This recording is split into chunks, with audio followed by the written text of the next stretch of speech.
But see, he was focused on that one thing, and he was breaking off other stuff. You see what I'm saying? So it's a process. It's the process again, but we have to move patiently.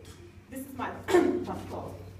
But when you hide Sodom and Gomorrah in your heart, and we just talked about that, and you secretly can't stop looking back in your heart and your mind, it seems that our heart is supposed to obey our minds. Is that correct? We all feel like we have control over this flesh right here. We control this temple?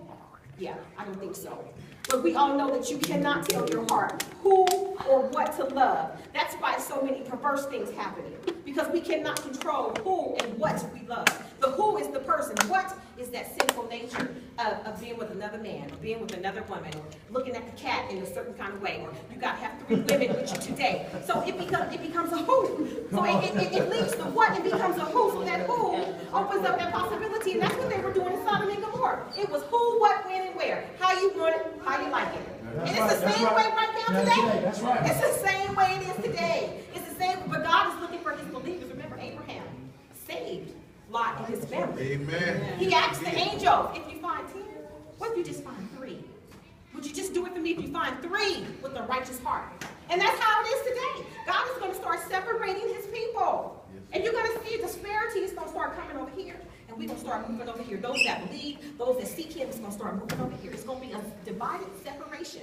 And it's going to get down to your heart and your mind. That's right. If you're looking back, are you still looking back at that worldly stuff? Come on now. You still desiring to do that after I took the Mercedes from you and you got in a car wreck and it almost killed you because all you did was polish it and make sure it was washed and you spent more time with that than you did your family. I took the car from you, but you didn't get the message. Wow. You still want to go back. You better talk about You it. still want to go back. So that's what it's going to come down to, a matter of really just letting that thing go and do not look back at it. It's going to hurt, you guys, because mentally we're focused on it. But it's going to hurt, but we can get past it. And I'm going to finish by saying this. So it seems that your heart is supposed to obey your mind. We all know that you can't tell your heart when, you know, who or what to love. So that makes it impossible for your mind to control you not looking back. But with God, everybody say, but with God. But with God. With God. With God. All things are possible. All things to him that believes. To him that believes. So it's a mind thing, you guys. It boils down to faith. You can't see it. You have to think it. So your personal relationship with God and the faith in God's promises will cause your mind and will cause your heart to align as one. And that's what we all want to be centered. Everything is centered. God does things in order, you guys. He does nothing out of order. Amen. Everything is centered. You hear me? Amen. It's offering, the windows opening, blessing, and then you getting the promise. How about that?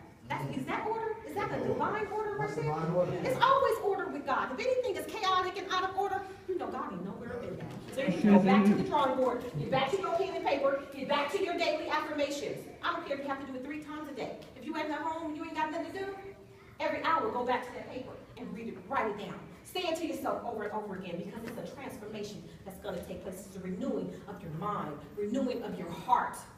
Because the heart is wicked. All our hearts think the same thing, kind of want the same thing, but our minds think a little differently. But ultimately, all of our hearts are as one. That's why he looked at the heart of David. How many people can have a righteous heart? Get on their face and be before God the way David did. Okay. So in closing, don't look back. It says that when you can leave that old thing and step into the new opportunity and don't look back, and I said, and when you do, and if you do look back, only look back to give God the glory from where he brought you from. Only look back to remember what he brought you out of. Only look back to use it as a testimony and a platform to share with other people what he did for you, what he delivered you from, and who he delivered you from. Amen. Amen. Thank you guys for your time. Amen.